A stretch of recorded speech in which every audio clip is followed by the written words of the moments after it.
Hola, ¿qué tal?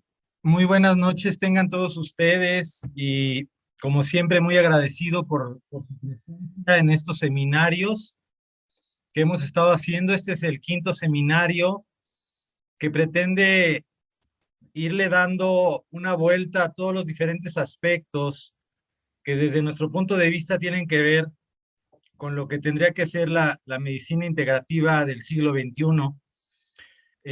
La semana pasada hablamos sobre los paradigmas de la salud en general, sobre epistemología, sobre filosofía de la ciencia.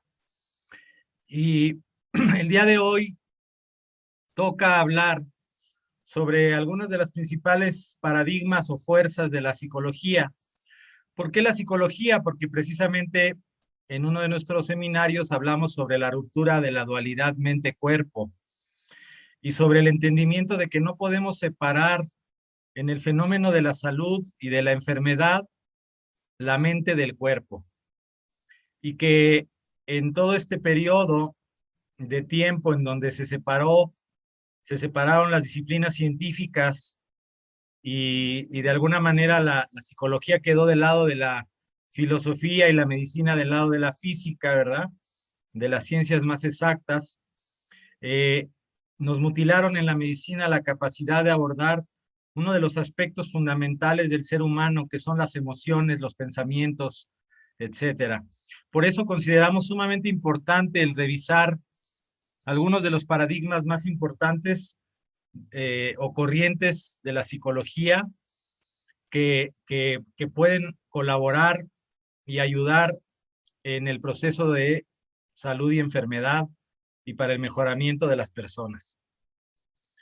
De tal manera que vamos a revisar el día de hoy el psicoanálisis, el humanismo, el conductismo, la psicología transpersonal y la bioenergética como las principales fuerzas de la psicología. En el psicoanálisis existen tres supuestos o teorías fundamentales. La existencia en el aparato psíquico de una topografía localizada en un espacio hipotético, dividida en los planos del inconsciente, preconsciente y consciente. Es decir, la existencia de estos tres lugares, por eso le llamamos topografía, en donde estaría toda nuestra psique representada. Eh, Ahorita vamos a hablar de cada uno de ellos, eh, pero su existencia, la existencia de este aparato psíquico de tres instancias, estarían localizadas en tres planos que serían el ello, el yo y el superyo. Y la idea de que existe una fuerza dinámica también, una fuerza o carga libidinal, como la definió Freud, que se manifiesta en el proceso de vida y desarrollo de todos los individuos. Para mí es muy interesante el pensamiento de Freud en el sentido de esta energía que él ya va, de la cual él ya va hablando, que desde otros puntos de vista podríamos hablarlo como desde la medicina oriental, el chi, ¿verdad? O el espíritu, el chen, etcétera, por ejemplo, en la medicina china, el prana en la medicina ayurveda, es decir, que existe en los seres vivos una fuerza, una energía que subyace todos los procesos mentales y físicos de los seres. Eh, entonces, desde la visión, desde la perspectiva de Sigmund Freud, el inconsciente es un plano que no está sujeto a observación directa, sino a una observación indirecta a través de su influencia en el consciente. Entonces, como vemos aquí en el dibujito, el consciente sería este, esta parte del iceberg que se ve, pero el inconsciente sería la parte más oculta, más profunda, ¿sí? Pero se asoma a través de algunas ventanas, como son los sueños, y se puede rescatar este inconsciente a través de técnicas como la asociación libre, uh-huh, o el estudio de los sueños, como ya les decía, y esto a través del preconsciente, ¿no? Que sería este lugar en donde estaría en contacto el inconsciente con el consciente y de donde podríamos extraer o acercarnos al mundo del inconsciente. El estudio precisamente de los contenidos del inconsciente nos permite explicar y demostrar que los actos individuales y sociales tienen una causa definida y son emocionalmente lógicos, ¿sí? Entonces, Freud es de los primeros que puede observar que hay mucha información que guardamos en este espacio que le llamó inconsciente y que representa todas nuestras experiencias de vida. Él lo veía desde un aspecto mucho más traumático, ¿verdad? Todos nuestros traumas de la infancia, etcétera. Y que para no sentir el dolor que nos generó, pues se va transformando, se van guardando ahí estos recuerdos, estas ideas, estos sentimientos, y lo que nos queda en la superficie es lo que llamamos consciente. Este consciente pues va a hacer la información que podemos percibir y que es recibida del exterior, ¿verdad? El preconsciente sería el contenido no consciente, pero que es accesible a través de diferentes técnicas que utiliza el psicoanálisis. Y el inconsciente serían todos los deseos y recuerdos reprimidos y que están ahí guardados en nuestra mente, en nuestra psique. También Freud definió lo que se llama su teoría estructural, que son el ello, el yo y el superyo. Las necesidades del individuo con las que nace van a formar esta expresión que es el ello. Su contenido es inconsciente y consiste en la expresión psíquica de todas las pulsiones y deseos del individuo. Es la parte más primitiva del aparato anímico, cuyo contenido es heredado e innato o es constitucional. Es decir, puede venir desde nuestra herencia genética, pero también desde nuestra individualidad, que es la combinación de todo lo que somos al nacer, que no solamente es la genética, ¿verdad?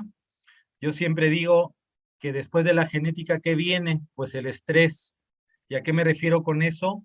Al contacto con el mundo exterior, que comienza aún en etapas muy tempranas dentro del vientre materno. Y que va formando lo que para muchas escuelas del pensamiento se les llama constitución, y que se piensa que cada ser humano nacemos con una constitución específica. El superyo sería la instancia moral enjuiciadora de toda la actividad del yo. Para Freud surge como resultado de la resolución del complejo de Edipo, es decir, de esta figura, por ejemplo, en el caso del hombre, de la figura tan fuerte que implica el papá, ¿verdad? Y va a ir constituyendo la internalización de las normas, de las reglas y de las prohibiciones que nuestros padres nos van poniendo.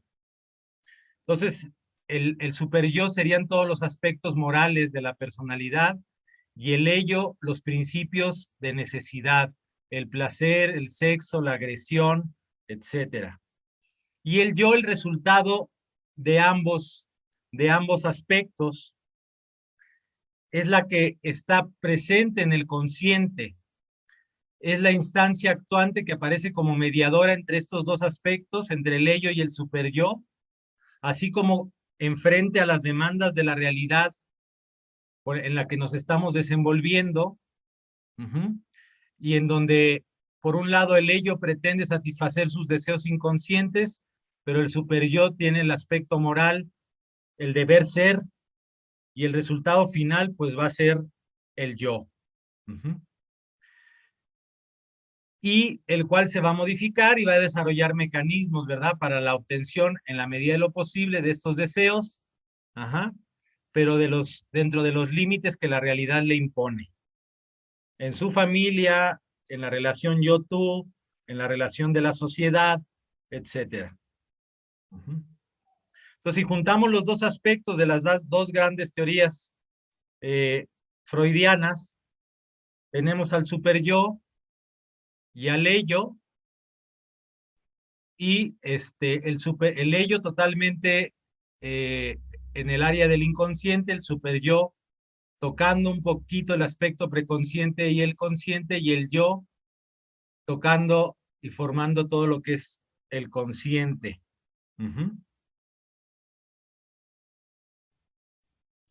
Esta es una de las grandes escuelas de la psicología que desde luego ha ido evolucionando. Nada más estoy dando los axiomas básicos, los principios básicos que subyacen la teoría freudiana, y que desde luego ha ido evolucionando en muchas escuelas y muchos personajes que han ido separándose de algunos aspectos que Freud planteó, como por ejemplo el aspecto puramente libidinal, y otros aspectos. Vamos a tocar, de hecho, el día de hoy, una teoría muy interesante y que se adapta mucho a la medicina integrativa, que es la psicología, la terapia psicocorporal, que nace de la teoría freudiana, pero que empieza a retomar aspectos de otras teorías. La siguiente gran escuela, que para mí es fundamental y tiene mucho que ver con el quehacer en la medicina integrativa, es la fenomenología existencial, o también le podemos llamar holismo perceptual, y nace con la fenomenología de Edmund Husserl, el cual estaba insatisfecho con las aplicaciones del método positivista para explicar al mundo externo, que ya lo tocamos la semana pasada, pero lo vamos a tocar más la próxima semana, que decía que principalmente tenía como bases axiomáticas el materialismo, ¿verdad? Y el mecanicismo, y una forma de estudiar al mundo exterior como objetos. Entonces, Edmund Husserl y muchos otros autores tienen una respuesta a esta idea positivista, y dicen que la realidad psicológica se aleja desde este punto de vista positivista de la experiencia genuina que tienen las personas. Para Husserl, los procesos psíquicos siempre son intencionales y están ligados a objetos y o sucesos que se encuentran en la realidad externa. La fenomenología representa un intento sostenido por superar o trascender la dicotomización entre sujeto y objeto, que es inherente al desarrollo del pensamiento occidental. Miren, la fenomenología, para entenderla, dice que la realidad de un individuo parte de él mismo, que no existe otra realidad que la que el individuo experimenta o experiencia, porque en la fenomenología y después en su hija, el humanismo,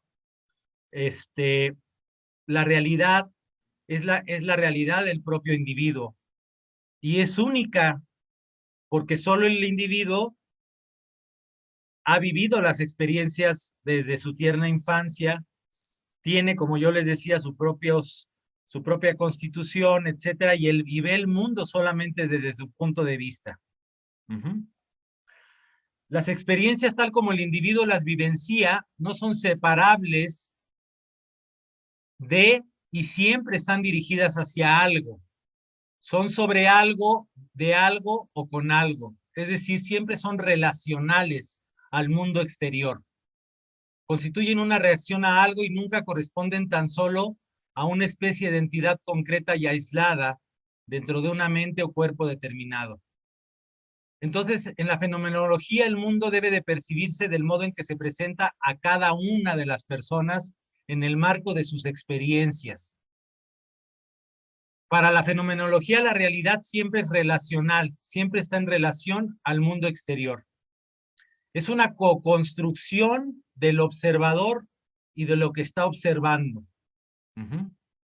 Por lo cual, tenemos que reconocer desde esta perspectiva que existen numerosas realidades válidas, tan numerosas como seres humanos hay, o como animales hay, porque también el perro ve la realidad desde la perspectiva del perro, ¿verdad? El toro ve la realidad desde la perspectiva del toro, que por cierto ve el mundo en blanco y negro. Entonces la fenomenología se dedica a comprender la experiencia que tienen las personas en el mundo pero en los propios términos de la persona, a través de la descripción comprensiva y detallada de estos. Entonces aquí nosotros no imponemos desde la fenomenología nuestra realidad, sino que le preguntamos al otro cuál es su realidad, cuáles han sido sus experiencias. ¿Cómo es que él ha vivido? Por ejemplo, siempre les digo a mis alumnos un ejemplo. Ustedes pudieron haber vivido un evento traumático en su infancia junto con sus hermanos, pero si van y le preguntan a sus hermanos cómo lo vivieron, se encontrarán que cada uno de ellos lo vivió de manera diferente. Entonces, desde esta perspectiva, cada quien tiene una realidad diferente y una forma de ver el mundo diferente. Entonces, los juicios de valor que cada individuo tiene sí son herramientas útiles para el investigador. Se le da su lugar al individuo. Ya no es un objeto de estudio, ya es un sujeto. El fenómeno es percibido de manera corporal, afectiva e intelectualmente hablando. Esto aplica tanto al psicoterapeuta como al cliente. ¿Por qué? Porque el contacto y la relación terapeuta-cliente, y esto aplica a la medicina también, es una interacción entre la realidad del paciente y entre la realidad como la ve el terapeuta. El ideal positivista de objetividad y neutralidad queda roto en este momento, y la experiencia del individuo en todo su contexto de vida, de experiencias y de valores, de prejuicios, cobra importancia fundamental para entender la realidad del otro.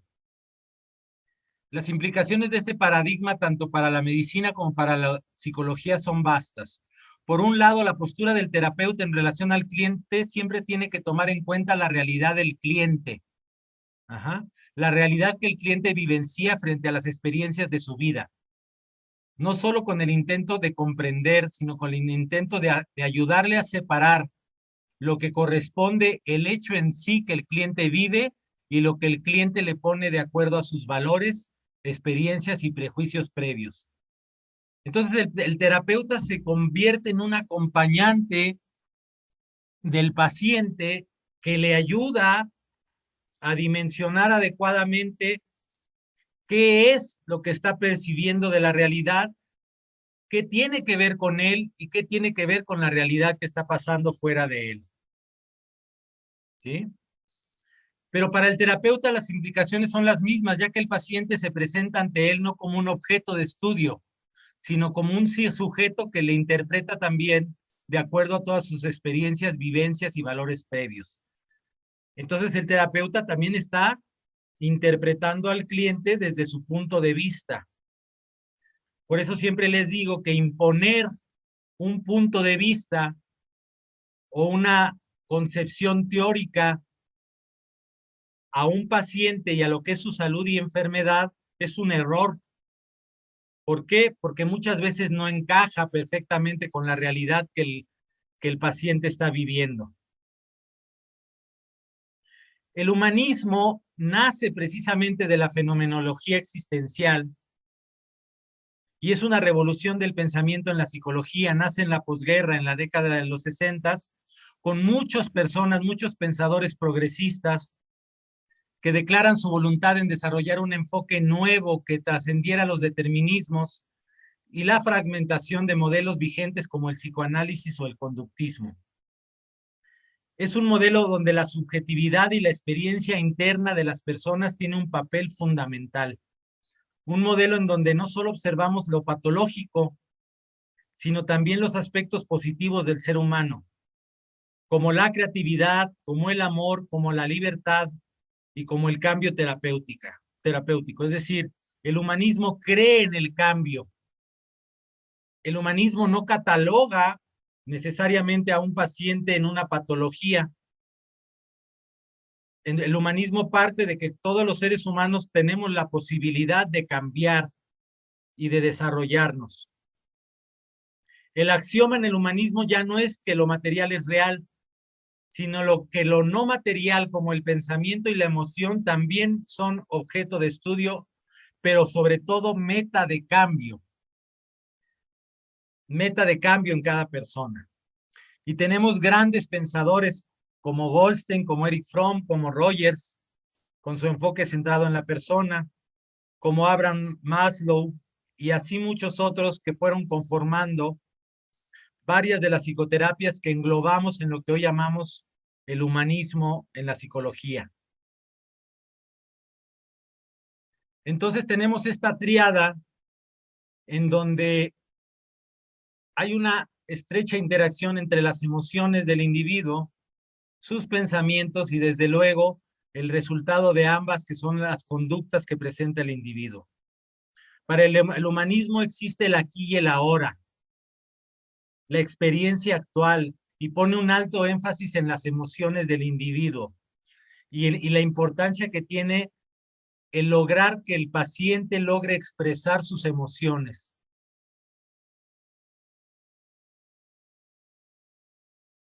El humanismo es una psicología de la salud. Aquí tenemos una foto de Carl Rogers de joven.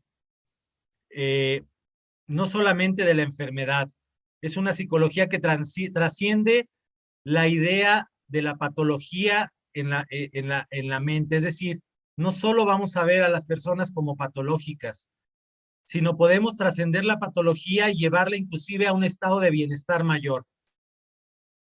No se centra solamente en casos clínicos, sino en personas sanas, pero tal vez insatisfechas con problemas existenciales, y pretende ayudar a la persona a autorrealizarse.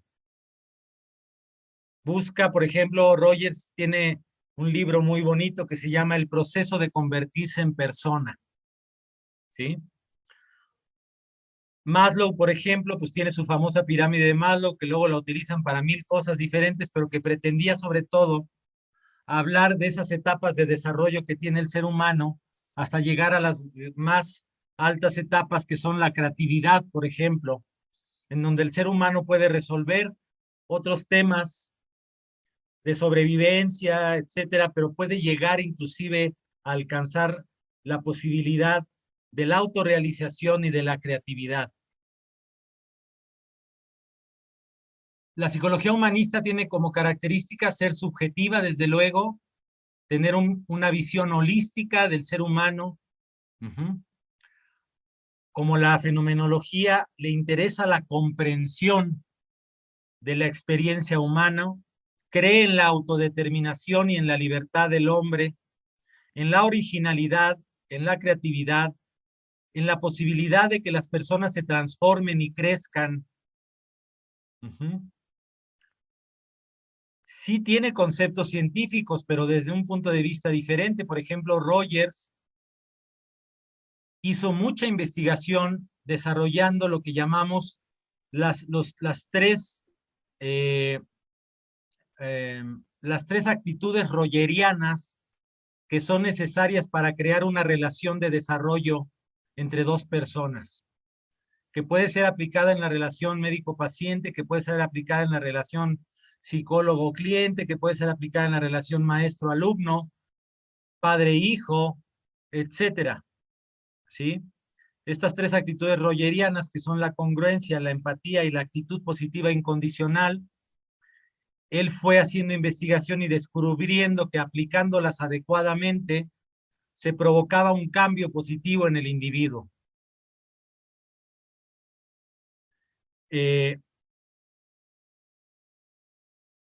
Y tenía conceptos, por ejemplo, Rogers, tan importantes. Creo que aquí les voy a poner un poquito del enfoque centrado en la persona para poder tener un ejemplo de esta terapia. Pero la terapia humanista marca dos diferencias fundamentales con las otras terapias. Las que llamamos intervencionistas o que dirigen a las directivas, perdón. ¿Cómo puedo tratar, curar o cambiar a una persona? Esa es la postura intervencionista o directiva.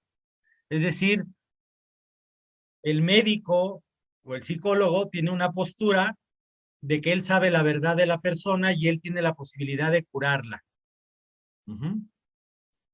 En cambio, la postura humanista es no directiva y no intervencionista. ¿Cómo puedo crear una relación en que esta persona pueda utilizar para su propio desarrollo, respetando su propio proceso personal? El enfoque intervencionista busca curar, tratar, aconsejar, intervenir, dar pautas de conducta, dirigir al paciente y se manifiesta en una relación desigual de poder, en donde el médico o el psicólogo sabe todo y el paciente no sabe nada o sabe muy poco. Y el que tiene el poder para curar, para tratar, para aconsejar, es el médico o el psicólogo, ¿no? Este es un enfoque intervencionista. Entonces, ¿y el enfoque humanista cuál es? Ya no existen pacientes, existen clientes. Existe una alta importancia de la relación entre dos personas como iguales, no de autoridad de una frente a la otra. Hay un ambiente total de confianza, de tal manera que se crea un ambiente en donde el paciente tiene la posibilidad de expresar auténticamente sus sentimientos y pensamientos. Esto lo manifiesta claramente, por ejemplo, Rogers, en lo que él llama aceptación positiva incondicional.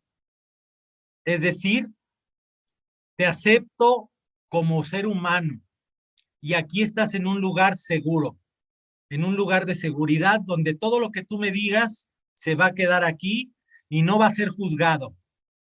De tal manera que se crea un ambiente en donde la persona se siente segura y es capaz de expresar todos sus pensamientos y emociones y no va a ser criticado. La postura humanista no aconseja, no da pautas de conducta. Debes de hacer esto. ¿Cuáles son las metas del humanismo? El autoconocimiento, la autoaceptación, el alcanzar un grado de madurez y la progresiva autorrealización del ser humano.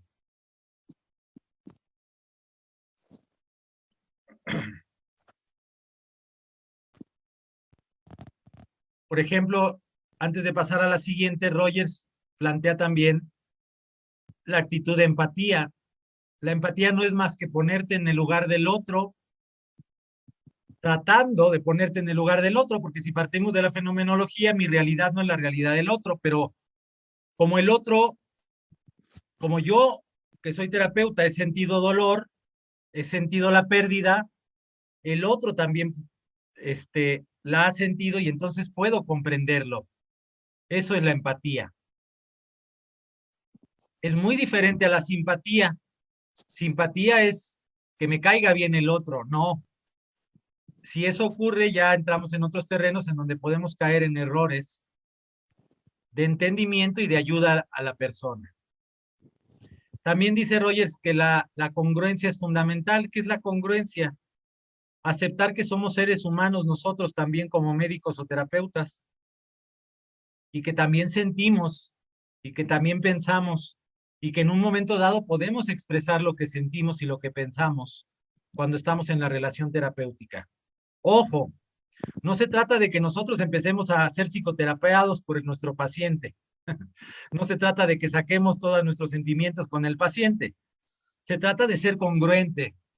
Oye, fíjate que lo que estás platicando me toca el alma, porque yo viví algo similar a ti. Hasta ahí. Es decir, convertirte en humano frente al otro. Pasemos a la tercera gran escuela, y no voy a tocar el conductismo, que es como la primera etapa de la psicología, ¿verdad? Todos acuérdense del perro de Pavlov, en donde el objetivo era principalmente parecerse a la física, y como en la física y en las ciencias exactas solo lo material era objeto de estudio, pues en este sentido solo la conducta era objeto de estudio. Era lo objetivo, lo medible, ¿sí?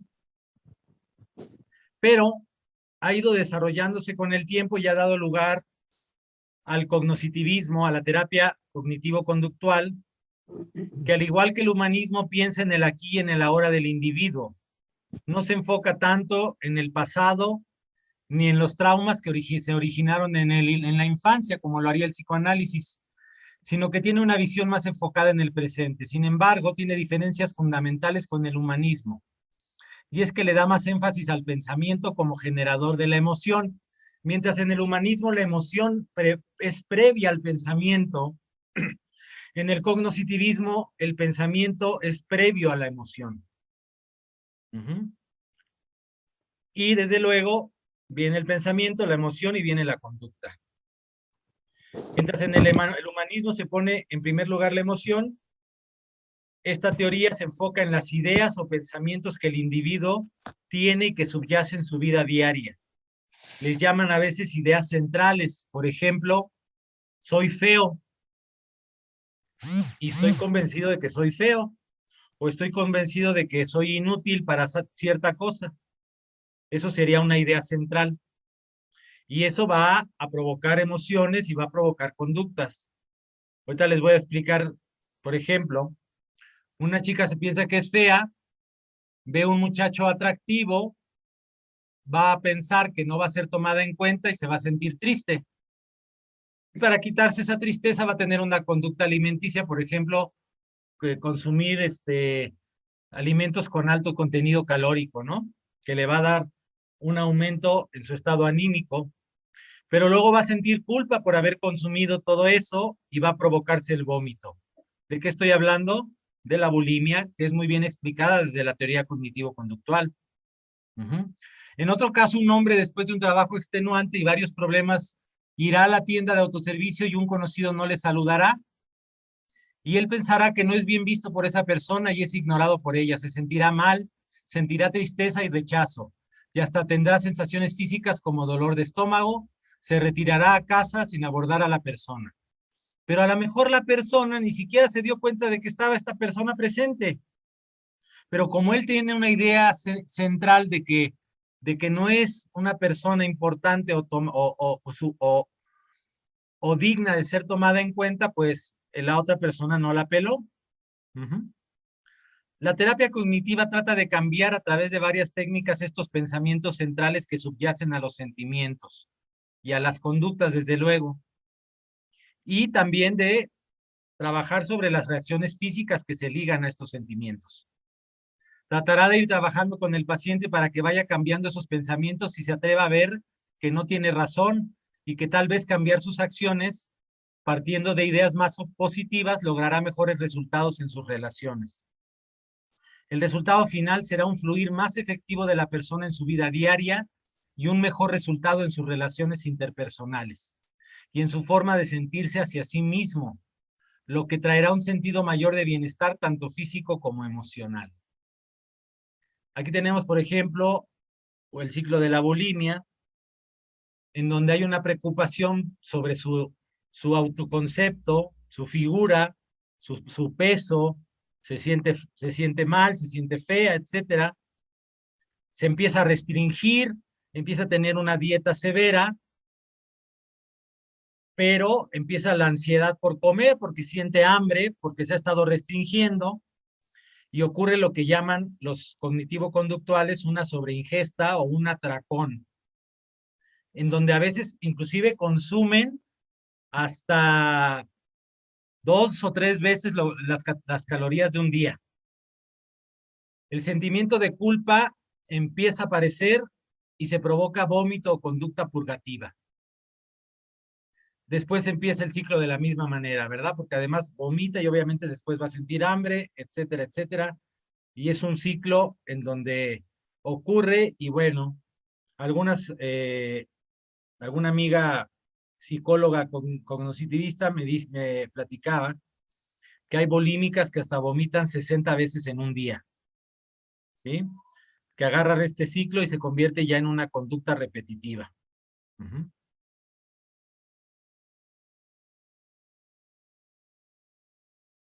La psicología transpersonal. La psicología transpersonal viene a ser una evolución de la psicología humanista. Algunos autores humanistas, como Maslow, también se consideran parte de los autores transpersonales, o el propio Jung, que desarrolla su propia teoría derivada Él fue alumno de Freud y de ahí parte de su propia teoría. O tenemos autores importantes como Ken Wilber o Teilhard de Chardin, etcétera. Es una evolución de la psicología que se dirige ahora hacia el interior de la experiencia de la existencia y se dispone a estudiar la experiencia espiritual. Se trata de entender la experiencia espiritual desde aspectos como las metanecesidades, los valores últimos, la conciencia de unidad, las experiencias cumbre, las experiencias místicas, la autorrealización, la esencia, el sentido último del ser, la trascendencia del self. El self es definido como el mí mismo en la psicología humanista. Para Rogers, el self es el mí mismo que nace de la comunicación con el otro, con lo que dice el otro de mí y lo que yo digo de mí mismo. ¿Sí? Estudia el espíritu, la psicología transpersonal, la unidad, la conciencia cósmica y los fenómenos trascendentes. La constatación de este tipo de experiencias en un contexto de equilibrio mental configuró un nuevo territorio a explorar, bien lejano del concepto de psicopatología de la medicina. Ya no hablamos de lo anormal, de lo patológico, de lo dirigido hacia el exterior de la experiencia del hombre en el mundo, sino del viaje hacia el interior de la experiencia espiritual.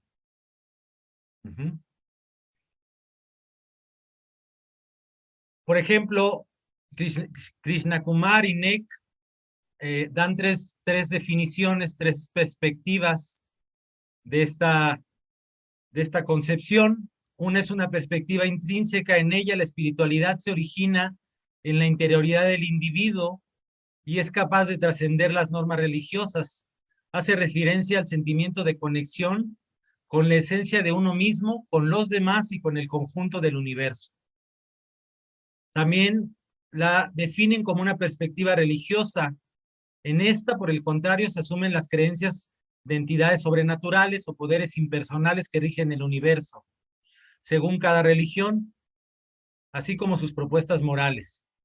O esta perspectiva también se puede entender como una perspectiva existencial, en donde se pone acento a la búsqueda del sentido de la propia actividad y la propia vida y la propia existencia.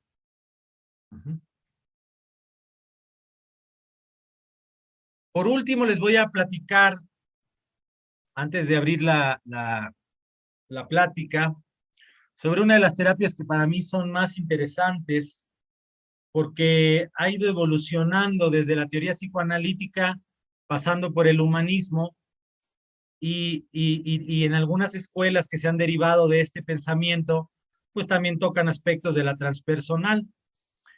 Pero siempre es importante conocer el origen de cada una de las visiones. Me voy a referir a la bioenergética o terapia psicocorporal. Yo prefiero llamarle terapia psicocorporal porque hay muchas escuelas que se llaman a sí mismo bioenergética, ¿no? Hasta en la acupuntura hay una que se llama bioenergética, y así. Pero bueno, esta escuela nace de personajes tan importantes como el alumno de Freud, Wilhelm Reich, pero es transformada por otros personajes, ¿verdad? Como Alexander Lowen, John Pierracos, que van desarrollando sus teorías. Wilhelm Reich hace una ruptura bien interesante con Freud, porque lleva el aspecto puramente que está a nivel de la mente, lo lleva hacia el cuerpo. A través de esta teoría de la energía o de las pulsiones freudiana, empieza a analizar lo que ocurre en el cuerpo sobre estas energías y cómo quedan de alguna manera estancadas en el cuerpo y van generando lo que se denomina en esta escuela las estructuras de carácter. Y la estructura es fundamental porque no le estamos llamando personalidad, sino estructura de carácter. Y estructura porque estamos hablando de la corporalidad. Es una de las terapias que rompe desde la psicología la dualidad mente-cuerpo y une de nuevo la mente con el cuerpo. Para Reich le llamó orgón a esta energía, le pueden llamar ustedes como quieran, pero desde su punto de vista, esta energía va creando una coraza muscular, una coraza caracterial, o sea, estructuras de carácter, estructuras que abarcan no solamente lo corporal, sino lo mental, y crea una teoría donde hay una disposición segmentada de estas corazas musculares y una pulsación y autorregulación organísmica, porque el cuerpo trata de resolver sus problemas de su desarrollo a través de crear estas estructuras de carácter, estas estructuras, estas corazas musculares, ajá, que no son más que el resultado de los mecanismos de defensa que tenemos dependiendo de la etapa de la vida en la que se presenta el bloqueo emocional, se van a formar diferentes estructuras. Y entonces desde la terapia psicocorporal podemos analizar la personalidad de los individuos desde su corporalidad. Es decir, podemos ver a una persona, ver su cuerpo y a través de observarlo poder empezar a identificar cuáles son los aspectos y en qué etapa de su desarrollo ocurrieron. En este sentido, permanece anclado la bioenergética al psicoanálisis, ¿verdad? Porque le da un gran énfasis a las primeras etapas de desarrollo del ser humano. Pero localiza mucho de estos aspectos en los segmentos corporales. Por ejemplo, se define el segmento ocular, el segmento oral, el cervical, el torácico, el diafragmático, el abdominal y el pélvico, que dependiendo de la etapa del desarrollo del individuo es donde se van a quedar ahí esas estructuras, estas reacciones musculares que van a ir definiendo inclusive toda la estructura del individuo. Por ejemplo, tenemos el segmento ocular, que se refiere a los temas de percepción, contacto e interpretación, y que nace de las primeras etapas de la vida, en donde el bebé empieza a observar el mundo exterior, ¿sí? Y empieza a observar a su mamá, etcétera. El segmento oral, y precisamente el ocular y todo esto, las primeras etapas de la vida es donde se desarrollan las patologías más fuertes, porque es donde la persona, el bebé, pues no tiene más que la resolución de todas sus necesidades a través de la mamá. Y si la mamá no se la resuelve, pues crea grandes conflictos posteriores en la vida. El segmento oral, que así como Freud decía la etapa oral, representa las primeras vivencias de gratificación del bebé, pero también de frustración cuando no son satisfechas estas necesidades. En el segmento cervical vamos a observar los problemas de control, el narcisismo primario. En el segmento torácico vamos a observar los temas de autoafirmación, de identidad de la persona.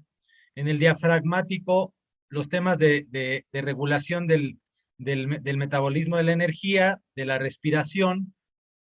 Y en el segmento abdominal, aspectos de visceralidad y psicoperistaltismo. O sea, ahorita les voy a enseñar un poquito más las principales problemas en cada uno de los segmentos. Por ejemplo, en el segmento ocular pueden formarse las estructuras psicóticas. Aquí hay una teoría del psicoanálisis que siempre me sirve para explicar este aspecto. Y es una teoría de un autor que dice que habla sobre el contenido y el continente. Es decir, nosotros tenemos un continente que contiene nuestras emociones, pero el bebé no lo tiene. El bebé no tiene dónde contener sus emociones. Entonces se las vierte a la mamá y la mamá las tiene que resolver. ¿Qué pasa si la mamá tiene un aspecto neurótico y en vez de resolverle las necesidades al bebé, se las regresa pero multiplicadas? pues el bebé no tiene dónde, si de por sí no tenía dónde contener esas emociones suyas, pues no va a tener dónde contener las emociones de la mamá. Entonces, bebé, ya no llores, y lo sangolotea y lo mueve y lo maltrata. Y bueno, desde esta concepción es donde se desarrolla, por ejemplo, la psicosis. Ujú. En el segmento oral, que es una etapa posterior, se estructuran trastornos, por ejemplo, del humor, del afecto, como el tema de la depresión, etcétera, estructuras border o limítrofes, ¿sí? Los trastornos de la alimentación. En el segmento cervical podemos observar los trastornos narcisistas, la rigidez de las personas. En el torácico se desarrollan las alteraciones cardíacas, alteraciones en la ambivalencia de las personas. Uh-huh. En el nivel diafragmático, trastornos de ansiedad, masoquismo. En el abdominal, trastornos psicosomáticos viscerales. Y en el pélvico, trastornos de la sexualidad o trastornos de personalidad como la histeria. Esto va a ir correspondiendo a cada etapa del desarrollo del bebé y las necesidades que tiene, y si son frustradas en esa etapa, pues se va a manifestar en cada segmento corporal, pero también se va a manifestar en la mente y en el desarrollo de las psicopatologías que va la persona desarrollando, y que nosotros al observar estas corazas o estas estructuras rígidas en el individuo, en los diferentes segmentos, podemos ir avanzando en el diagnóstico de cada uno de estos pacientes. Uh-huh.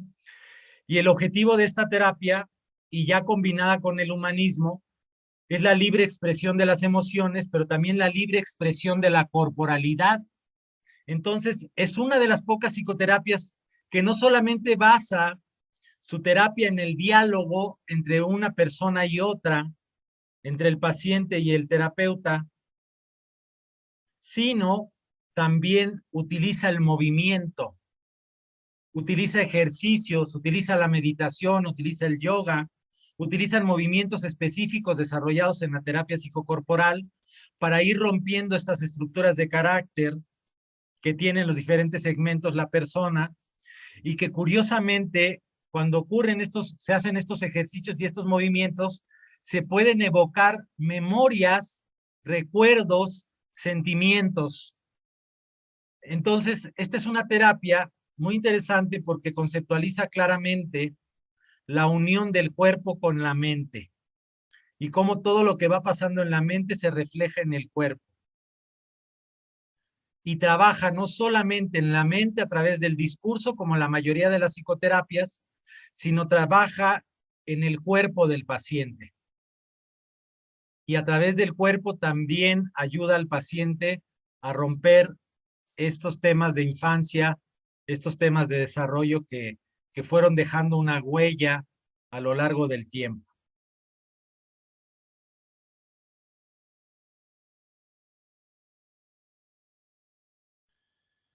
Muy bien, pues estos son las 5 principales escuelas o orígenes del pensamiento psicológico, que obviamente de ahí se han derivado muchísimas. Si ustedes me dicen coaching, yo les digo deriva del humanismo. Hay muchísimas terapias que derivan de la terapia psicocorporal. De Freud no se diga cuántas escuelas se derivaron, pero son las 5 principales escuelas que en mi opinión dan pie a todas las percepciones o a todas las escuelas de pensamiento en la psicología, y que tenemos que rescatar para poderlas utilizar para la mejora de nuestros pacientes, si partimos de la idea que tanto hemos estado hablando en los diferentes seminarios, de que la mente, las emociones, los pensamientos son el origen de la enfermedad, porque son el origen de la conducta, y la conducta es el origen de los hábitos. Y los hábitos, desde luego, influencian los factores de riesgo que van a conducir a una enfermedad crónico-degenerativa. El unir de nuevo la psicoterapia con la medicina nos va a llevar, desde luego, a ver al ser humano completo, a no reducirlo a un gen, a una molécula, sino verlo completo para poder incidir realmente en sus hábitos y para poderlo ayudar a romper esos esquemas que están condicionando esos hábitos que les lleva a la enfermedad física también, como la diabetes, como el síndrome metabólico, como la hipertensión o lo que ustedes me quieran decir. El cáncer, inclusive, hay muchos artículos que definen, sabemos que el cáncer es multifactorial, desde luego, pero hay artículos que claramente han demostrado que el aspecto emocional tiene que ver con el desarrollo de un cáncer, por ejemplo, ¿no? ¿Sí? Entonces, ¿qué estamos buscando con el seminario de hoy? Empezar a plantear estas bases para la reunificación de la psicología con la medicina y para convertirnos en verdaderos terapeutas o médicos como eran en la antigüedad, en donde no conceptualizaban la separación mente-cuerpo y en donde podían incidir en los pacientes desde el aspecto también emocional, mental, etcétera. Hasta ahí mi seminario del día de hoy y quedamos abiertos, Raquel, para los comentarios y preguntas que hayan surgido. Bien, doctor, sí, llegaron preguntas. No sé si quiere, doctor, que vamos con las preguntas o con las personitas que están levantando la mano. Angélica de Apiterapia estaba pidiendo la palabra. Adelante.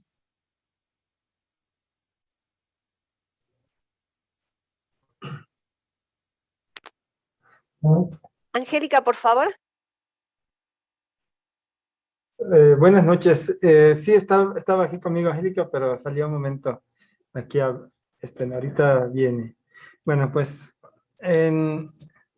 muy interesante todo ese tema de lo que es la psicoterapia. También algo que aquí en Clínica de Apiterapia Toluca realizamos en este sentido es el de autosugestión hipnótica para bajar la frecuencia de las cerebrales, de las ondas cerebrales. También lo combinamos con la terapia de tapping, que es como digitopuntura, para poder ayudar a la persona a tener un estado de, o sea, llegar a identificar ese estado donde tuvo un bloqueo o un trauma o algo que tiene guardado en el subconsciente, que su subconsciente no se da cuenta, pero ese subconsciente siempre está influyendo en su conducta, en su situación corporal de salud, en cuestión de estrés, de ansiedad y de otras formas de manifestación. También con las flores de Bach también se puede ayudar a estas personas, también con la acupuntura, también en cuestión de apiterapia, la apitoxina ayuda a regular los niveles de neurotransmisores y eso ayuda a una mejoría, ayuda mucho a personas que tienen cuestiones de estrés, de ansiedad, de insomnio, depresión, entonces es muy importante. Entonces es algo que queríamos por ahí compartir de lo que hacemos en apiterapia en cuestión y también pues la musicoterapia, los aceites esenciales ayudan mucho para darles un ambiente, una atmósfera y que ellos se sientan a gusto, reciban la terapia, porque hay muchas personas en general pues no conocen a fondo la terapia natural y todo lo integrativo que manejamos. Entonces hay como una resistencia, muchos tienen su pensamiento, no, pues al doctor tomar el medicamento o algo ahí, ¿no? Entonces son los paradigmas, ¿no? Que hay que pues ayudar a esas personas a comprender que hay algo más allá de la medicina natural, la tradicional, también que ayuda, que la medicina esta natural y tradicional fue muchísimo antes que la alopática, desde hace muchísimos años. Nuestros antepasados fueron grandes culturas, nos heredaron mucho conocimiento en la herbolaria y temazcal y todo eso nos ayuda bastante. También el temazcal nos ayuda, nos han comentado que nos ayudan a reencontrarnos y de esa forma también podemos sanar. Es también un tipo de terapia, que podemos decir psicoterapia, que es una herencia de la medicina tradicional mexicana. Muchas gracias por este espacio y un honor, como siempre, poder aprender aquí con el doctor que nos comparte de toda esta filosofía y de aprendizaje. Muchas gracias. Buenas noches. Gracias, Gustavo. Sí, claro, desde luego. eh, si ven ustedes las definiciones de las diferentes que se le dan a la medicina alternativa, pues una de ellas es medicina holística. Y es precisamente, son aquellas medicinas que conceptualizan precisamente la mente y el cuerpo como unidas. Por ejemplo, en las medicinas orientales, como ni siquiera hubo la ruptura cartesiana de la dualidad mente-cuerpo, pues no se conceptualiza que eh, yo pueda, yo no pueda incidir en la mente a través del cuerpo. Entonces, pues la acupuntura tranquilamente o la herbolaria, pues piensa que al incidir en el cuerpo está incidiendo en la mente, ¿sí? Pero aquí hay que hacer una diferencia bien interesante, porque al hacerlo de esta manera, en muchas de estas eh, medicinas ancestrales no se desarrolló como tal una psicología, ¿sí? Ya sé que hay versiones nuevas que tratan de plantear una psicología desde la medicina china, pero en su origen no había esa necesidad porque no había la separación de psicología de medicina. Ujú. Eh, y conceptualizaban que yo podía entrar en la mente también a través del cuerpo porque no había una división mente-cuerpo, ¿sí? Y así muchas terapias que vamos a ir platicando son súper interesantes, como la homeopatía, que en algunos de sus medicamentos abarca desde lo físico a lo mental, por ejemplo, los constitucionales, ¿no? Este, entonces, bueno, vamos a ir viendo en las siguientes seminarios estas diferentes terapias que inciden. La hipnosis, claro, la hipnosis la utilizó Freud en sus inicios y él prefirió dejarla de utilizar y prefirió empezar a utilizar la asociación libre de ideas. Pero autores como Erickson la retomaron y ha tenido excelentes resultados en varias enfermedades, aún físicas, ¿no? Bueno, vamos a dejar, está Román desde hace rato poniendo la manita para hablar. Román, adelante.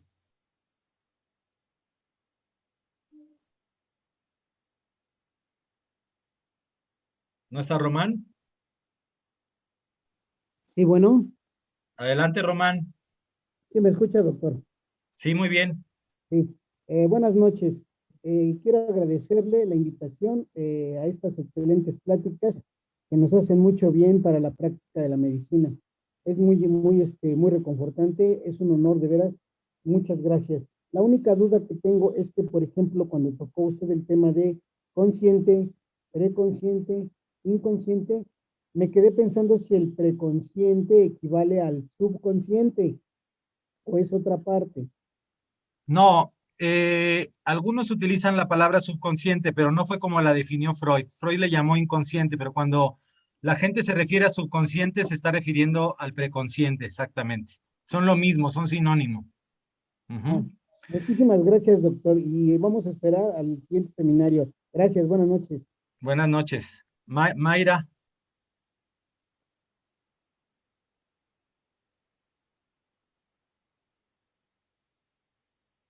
Hola, ¿cómo están? Buenas noches, doctor. buenas noches. Gracias por invitarnos. Pues yo quiero comentarle que yo soy psicoanalista, soy cosmiatra también, médica, y una de las expresiones que más me gustan de Freud es que dice que las emociones inexpresadas nunca mueren, son enterradas vivas y salen más tarde de peores formas. Yo creo que aquí él nos está indicando precisamente que a través de la mente se pueden generar miles de enfermedades y que pueden ser tratadas esas mismas a través del psicoanálisis. No nada más a través del psicoanálisis, todas las escuelas que ha mencionado tienen pues el objetivo, todo, no nada más las escuelas, sino creo que también aquí todos los que estamos, el objetivo es sanar a la gente.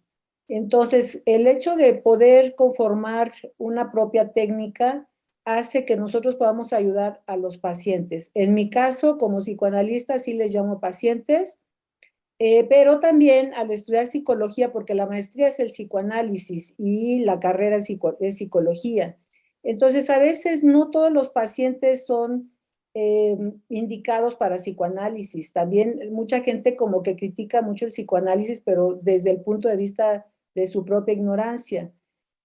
Para mí, el psicoanálisis, que hice otra especialidad en enfermedades psicosomáticas de la piel, a través de mi experiencia me he dado cuenta que también esta parte de no quererse sanar, no quererse curar por las ganancias secundarias que tiene el mismo paciente, hace que siga con su enfermedad.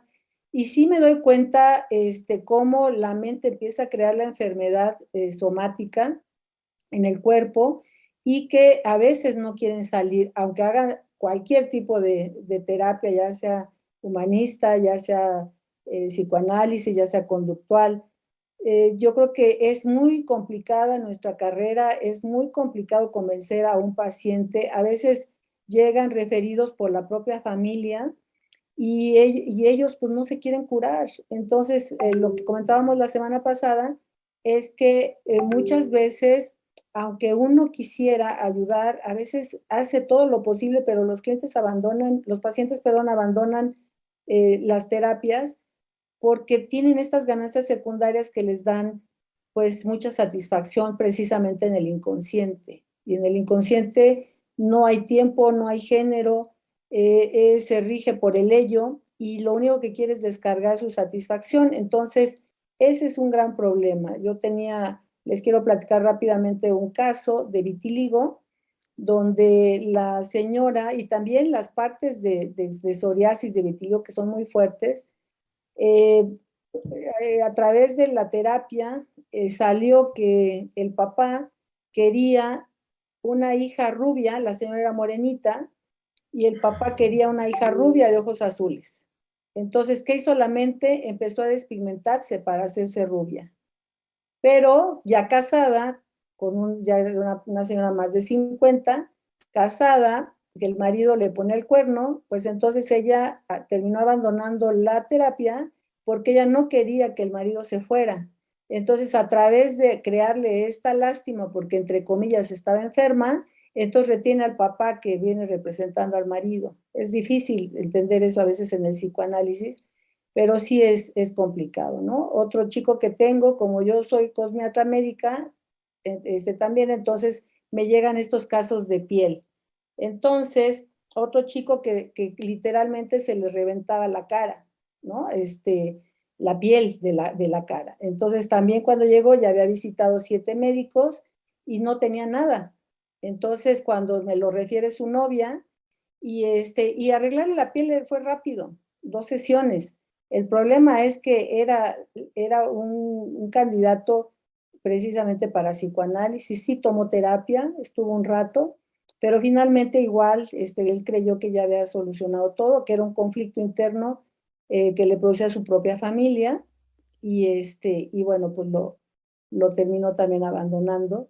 No todo el mundo, otro chico también con psoriasis que cuando uno empieza a ver, porque hay que ver también la parte médica, y cuando vemos nos damos cuenta que no tiene nada físico, biológico, nos damos cuenta que es de la mente, entonces pues podemos tratarlos a los que quieren y a los que se quieren quedar. Y yo creo que así podemos ser la mejor escuela o poder ser el mejor terapeuta, pero si el paciente no quiere salir, no va a salir, ¿no? Entonces, por otro lado, acompañar estas terapias, yo, aunque soy psicoanalista, no soy una psicoanalista ortodoxa, creo que también todas estas terapias nos ayudan muchísimo. Yo aplico a mis pacientes auriculoterapia con muy buenos resultados. También en los masajes, lo que estaba comentando de William Reich, nos damos cuenta precisamente en dónde están estos estancamientos musculares y nos damos cuenta que muchas veces vienen también, ahora la pandemia lo vimos mucho, por mucha preocupación, por mucho dolor de muertes y demás que tuvieron los pacientes. Entonces, creo que la aportación de la psicología es sumamente importante para poder ayudar pues a la humanidad en todo este tipo de problemas. Muchas gracias, Mayra. Yo pienso que Freud fue un genio, Sí, yo también. yo pienso que fue un genio que observó cosas que desde la lógica que existía en su momento en Occidente no eran posibles de observar, ¿no? Por ejemplo, este aspecto de la energía, ¿no? De la pulsión, que podríamos aparejar a otras concepciones. Como dijimos al principio, el elefante no le importa cómo le llamen, ¿no? Él tenía su manera de llamarle, ¿no? A estas pulsiones, esta energía que se queda estancada en algún lugar. Creo que eso fue extraordinario. También creo que si ustedes observan este símbolo del Tai Chi, de los extremos, que las personas le llaman Tao, pero es equivocado, ¿no?, llamarle así, en donde dentro del Yang hay Yin y dentro del Yin hay Yang. Claramente, para mí uno de los primeros autores occidentales que describe un fenómeno de esta naturaleza es Freud, ¿no? A través de la ambivalencia del ser humano, de cómo sentir odio y amor al mismo tiempo. Bajo la lógica aristotélica no se puede ser y no ser, Ujú. pero bajo la lógica freudiana sí se puede ser y no ser, y eso se parece mucho más al pensamiento oriental que al pensamiento occidental de su época, ¿no? Es que debe de Entonces, existir la ambivalencia, y claro, eso todos la tenemos. O sea, pero son somos concepciones que trae ambivalentes. Freud a la mesa Sí. y que no estaban, ¿no? En ese sentido fue maravilloso. Yo personalmente me gusta mucho el pensamiento fenomenológico y lo que sale de él, ¿no? Pero yo creo que cada escuela aporta cosas muy importantes y sobre todo lo que decías, fundamental entender que muchas enfermedades nacen desde la mente y desde las vivencias de la vida y todo esto, y que lo que siempre digo es que los médicos al habernos quitado esta posibilidad, pues nos amputaron una pierna prácticamente de ver el fenómeno como puramente orgánico nada más, ¿no? Sí, porque Este, desafortunadamente yo, por ejemplo, doy Reiki también, ¿no? Antes yo estudié psicología ya más grande porque yo entré a estudiar Reiki. Aparte de ser siempre he sido cosmiatra. Entonces estudié Reiki y cuando estudié Reiki me di cuenta que podíamos hacer muchas cosas muy, muy buenas para ayudar a los seres humanos, pero después me quedé estancada y yo decía, yo necesito algo más para poder ayudar a las personas y me di cuenta que necesitaba estudiar psicología, por eso estudié psicología y luego pues, estudié psicoanálisis. Pero yo, por ejemplo, al pasar Reiki, pues es una física cuántica, ¿no? ¿Cómo nos explicamos que cuando me piden que dé Reiki a distancia, yo puedo encontrar, no sé qué enfermedad hay, no le puedo dar un nombre, pero sí sé que hay una energía que no está bien y que se tiene que equilibrar, ¿no? Entonces, me he encontrado con pacientes a través de mi propia experiencia en Reiki, que tuve una experiencia muy buena, que estudié el máster, estudié todos los módulos de Reiki del maestro Sui, y me di cuenta que en mi propia experiencia, cuando una persona iba a morir, ya, que ya no tenía esa energía vital que todos los seres humanos tenemos ya, y me he dado cuenta a través de todos estos años, cómo de verdad esa energía se va yendo. ¿Y dónde está exactamente el problema? Precisamente ayer me pidieron que hiciera una sanación de Reiki a una persona que está en Chile. Yo estoy en Ciudad de México para los que nos están escuchando. Y yo nunca pregunto qué tiene la persona. Primero paso y veo dónde está el chakra que no está caminando bien. Y ya después ya pregunto. Y entonces ayer, al pasar, me di cuenta que todo el chakra corazón y chakra garganta estaban demasiado desequilibrados. Entonces, cuando ya le pregunto a la persona qué le había pasado y le digo, debe traer un problema o de corazón o tiene un problema emocional muy grave, porque sí no están equilibrados sus chakras de corazón y de garganta. Entonces ya me dijo ella, pues efectivamente sí, es un chico que quedó tuvo un accidente y quedó parapléjico. Entonces, a partir de eso perdió a su familia y está sumamente deprimido y muy triste. Entonces, ¿cómo podemos sentir nosotros eso? O sea, si lo viéramos de la parte física, diríamos que puede ser física cuántica, pero si lo vemos también por el lado que hay un inconsciente colectivo, como lo mencionaba Jung, que también era alumno de Freud, entonces podemos entender que hay un inconsciente colectivo que nos conecta a todos los seres humanos a través de esta energía en toda, pues yo no sé si nada más en este mundo, quizás hasta en otros, ¿no? Entonces, el poder tener estas herramientas, creo que podemos ayudar muchísimo a la humanidad. Fíjate qué padre. No, empezaste diciendo que eras psicoanalista, pero terminaste hablándonos de que trabajas en el terreno transpersonal. Sí, a lo mejor es que antes cuando se estudiaba psicoanálisis era como muy, yo creo que deben de cambiar las cosas, ¿no? Piensan que el ser psicoanalista tiene que ser así muy ortodoxo como era Freud, pero Freud, pues, eran muchos años, hablaba yo con mi analista, porque yo llevo análisis, y decía, y platicábamos ahora de las terapias virtuales, ¿no? Y decía, es que yo creo que Freud en su vida se imaginó y murió sin saber que íbamos a llegar a una tecnología en donde pudiéramos dar esto. O sea, entonces no podemos ser psicoanalistas tan cerrados porque sí existen estas cosas, ¿no? Entonces, bueno, yo ocupo la psicología, ocupo psicoanálisis porque no todo el mundo es para psicoanálisis, no todo el mundo es para psicología, no todo el mundo es para Reiki, por ejemplo. Entonces se mezclan todos este tipo de situaciones, pero hay que saberlo hacer pues con profesionalidad, ¿no? Claro que sí, muchas gracias, Mayra. Rodrigo. Gracias a ustedes. Rodrigo Mora, Sí, aquí estoy, aquí estoy. ¿Sí me escuchan? adelante. Oiga, doctor, pues la verdad estoy muy emocionado de haber estado en este seminario el día de hoy. Usted dio un recorrido muy rápido y muy claro de lo que fue la psicología desde Freud hasta lo transpersonal. En lo particular, como le dije la semana pasada, yo soy psicoterapeuta transpersonal y los principios que usted dio de la psicología transpersonal, pues la verdad, no cabe duda que usted tiene un amplio conocimiento de todas las psicologías. Y más que lo encaminó, pues, hacia lo que es las terapias alternativas también, ¿no?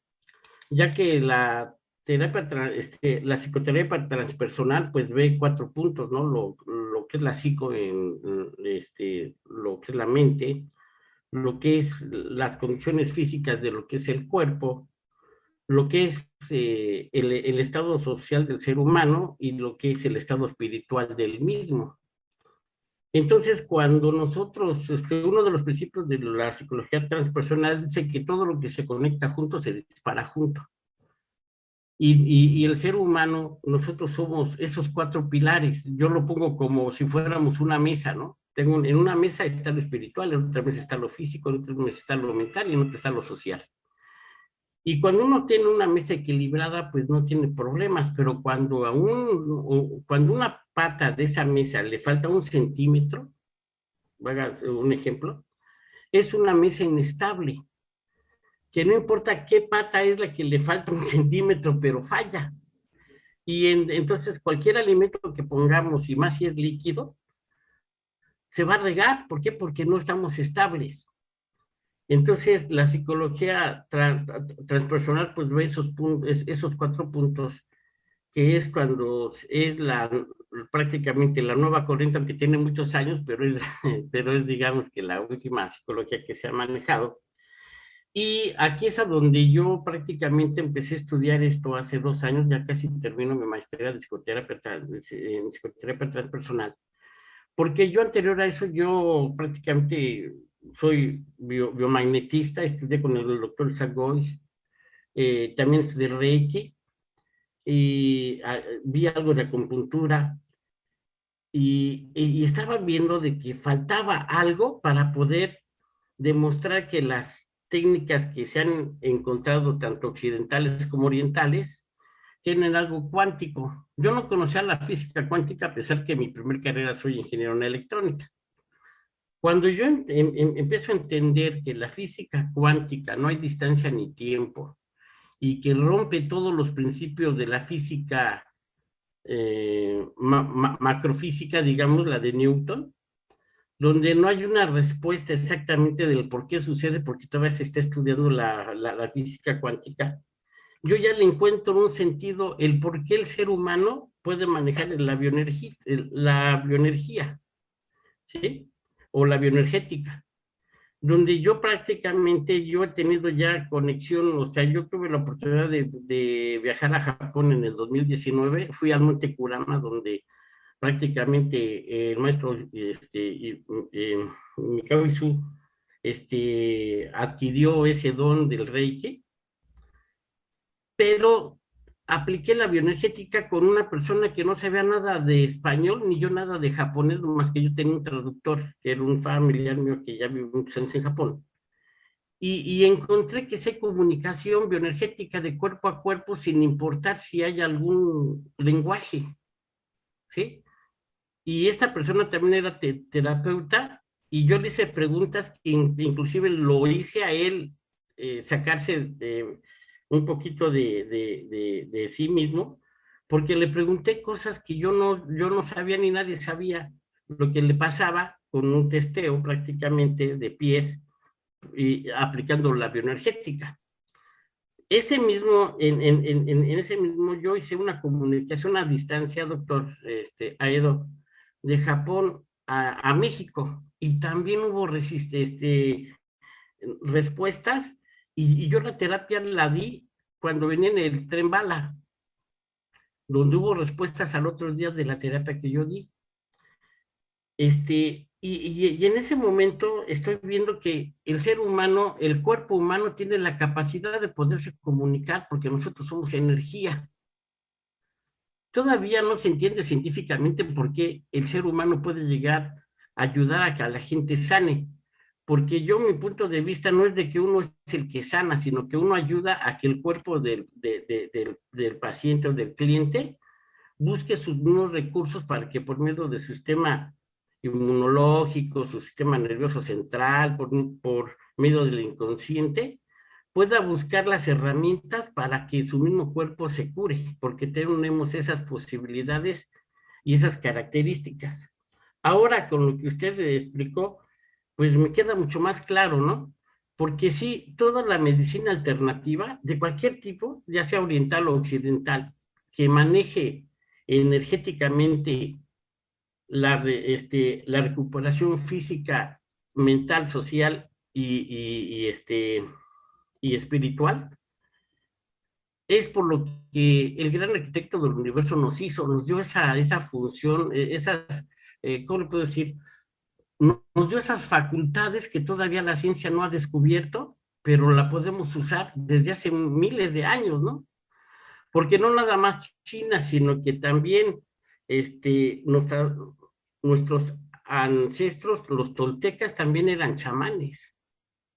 Y ellos también manejaban prácticamente la energía, cosas que poco a poco, digamos, afortunadamente, ustedes ya lo están viendo, yo lo estoy conociendo también con ustedes, ¿no? Y no me queda más que decir que este día, es más, estoy hablando de emoción, porque en realidad ya encontré a donde hay personas que piensan igual que yo. Lo único hay que estar investigando, o sea, no podemos creer, digamos, que hay un principio, aplícalo, y en realidad no me creas, aplícalo, para que entonces veas que en realidad sí sucede. Y la verdad estoy emocionado, muchas gracias por la oportunidad que me dio de expresarme, y esperemos que la próxima semana otra vez nos podamos ver, doctor. Muchas gracias. Gracias, Rodrigo. Fíjate, me surge aquí la ruptura epistemológica de dos conceptos. El todo es igual a la suma de sus partes, ¿O el todo solo puede ser medido a través del todo? ¿A qué me refiero? Desde la concepción médica que vamos a ver la próxima semana, médica moderna, el ser humano podría ser interpretado a través de separarlo en partes, ¿verdad? Así nació la anatomía patológica y así hemos llegado inclusive a tratar de entenderlo a través de una molécula, ¿no? Un aspecto reduccionista. O en realidad el ser humano debe de entenderse como un ser completo. Y entonces entramos en que el ser humano, pues no solo es cuerpo, ¿verdad? Es mente y es espíritu, y es sociedad, y es comunidad, etcétera. Y solo a través de esto vamos a entender realmente el fenómeno humano y desde luego el fenómeno salud y enfermedad, ¿no? Por un lado. Y por otro lado, sí, la física cuántica nos empieza a abrir la perspectiva de poder creer que existan fenómenos tan interesantes como estos de curación a distancia, etcétera. Y cosas que a mí me gustan mucho, por ejemplo, la teoría del caos, que dice que a veces un pequeño estímulo puede producir un gran cambio. Eso en la psicología es muy claro. A veces no te cae un 20, ¿no? Como decimos, te cae un dólar. Es decir, descubres algo de tu persona o algún evento de tu vida que al poderlo volver a procesar, cambia toda la realidad, ¿sí? Y produces un cambio importantísimo. Entonces, creo que es muy importante empezar a ver el ser humano como lo es decir, la única medida del hombre es el hombre mismo, o del ser humano es el ser humano mismo, porque luego digo hombre y entonces estoy excluyendo a la mujer, ¿no? O sea, del ser humano, la medida del ser humano es el ser humano y no sus pequeñas partes, ¿no? Muchas gracias, Rodrigo. Raquel. Sí, doctor. José Pérez, saludo desde Venezuela. Doctor, ¿dónde queda el espíritu? Es la siguiente pregunta. Bueno, el espíritu tiene una expresión material y una expresión no material. Y es que ahí es donde tenemos que tener una postura axiomática, es decir, ¿qué aceptamos como real o como no real? Para la visión médica organicista, la mente, el espíritu y todo estaría en las neuronas y en sus neurotransmisores, ¿verdad? Pero para una visión no material, habría una expresión del espíritu que no es material, que no es medible, que es otra forma de energía, o no es medible actualmente, ¿verdad? Pero que la podemos comprobar en la existencia misma y en la experiencia misma del ser humano. Y que los que han podido experimentarla, como en la psicología transpersonal, en las experiencias límite o las experiencias religiosas, etcétera, pues claramente te van a poder decir qué es el espíritu, ¿no? En todos son niveles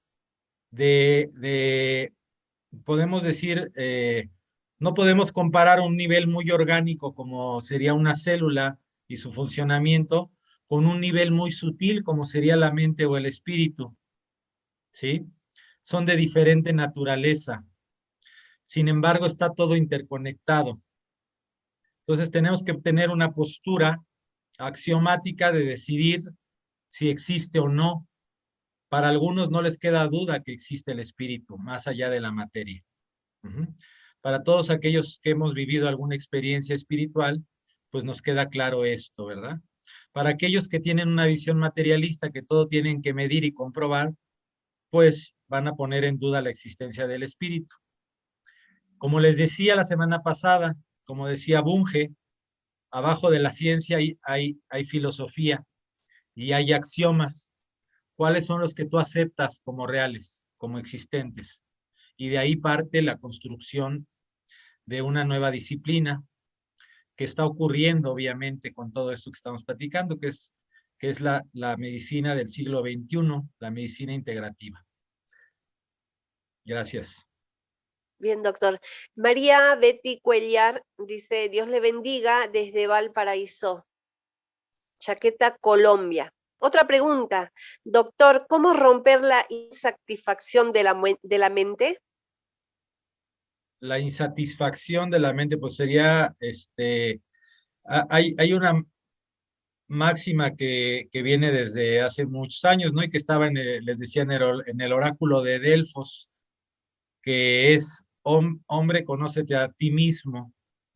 Es decir, mientras más nos conocemos a nosotros mismos, más entendemos nuestras necesidades, nuestras aspiraciones, el lugar que tenemos en el mundo, para qué estamos hoy aquí, y en ese momento viene la satisfacción porque abandonamos el ruido del qué dirán, del deber ser, y empezamos a buscar lo que realmente nos hace vibrar. Decía el mitólogo Joseph Campbell, cuando encuentres algo en la vida que te haga vibrar, que te emocione, no lo sueltes por ninguna razón, porque ahí es donde vas a encontrar la satisfacción y la felicidad. La infelicidad viene de la frustración de nuestras necesidades intrínsecas, de nuestros deseos, de nuestras aspiraciones. El problema es cuando pasa que el hombre ha sido tan mutilado a lo largo de la vida que ya ni siquiera sabe lo que quiere. Eso es complicado. Bien, doctor. Sí, adelante.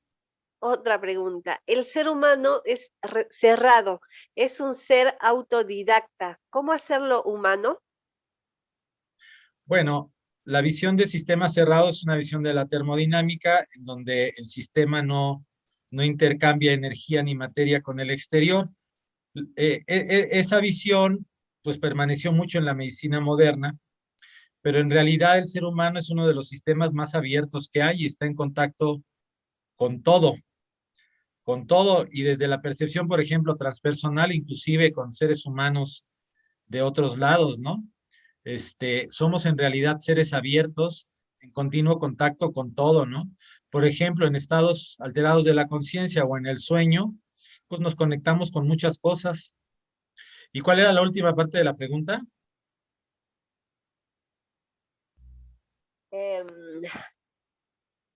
Perdón, doctor, la fui borrando a medida que la voy pasando para no confundirme. Decía que cómo hacerlo más humano si es cerrado, algo así. Así Ok, pues para Rogers el proceso de convertirse en persona es precisamente el proceso de ir reconociendo quiénes somos y a través de eso ir buscando lo que necesitamos, lo que nos hace feliz, lo que nos da satisfacción, y en ese proceso nos vamos convirtiendo en personas. En personas libres, desde luego. Si me permite agregar un comentario. Adelante. Sí, bueno, justamente ese es un tema importante.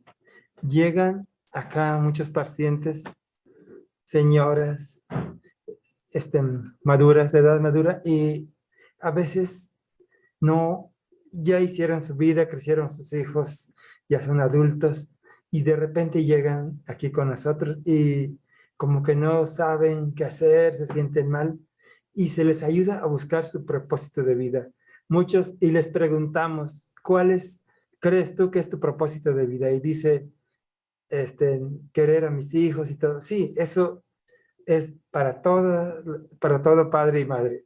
Pero algo importante es, primero que nada, ser felices. Tienes que buscar tu felicidad, porque a veces ya no saben ni qué hacer. Se van los hijos y todo, y creo que como que entra en una depresión, pero sin embargo, hay que buscar esa felicidad. Venimos a este mundo a ser felices, y los hijos tienen que hacer su vida, tienen que independizarse, como dicen, tienen que volar y hacer su vida, y también tenemos que soltarlos. Entonces, ahí también les ayudamos a buscar también su propósito de vida. A veces, ¿qué es? Haz algo que te guste, aprende, Si te gusta un idioma, apréndelo. Si te gusta pintar, aprende. Si te gusta hacer ejercicio, yoga, bailar, todo aquello que has soñado alguna vez, hazlo. Y entonces, así ayudamos a muchas personas a buscar su propósito de vida, pero no nosotros, sino ellos mismos. Nomás como que aplicamos unas herramientas y les ayudamos a buscar su propósito de vida y mejoran de toda la situación que vienen ahí arrastrando, tal vez depresión, menopausia, ansiedad y insomnio y muchas otras. Pero sí, también pues hay quien viene con factores que detonan como ciclos.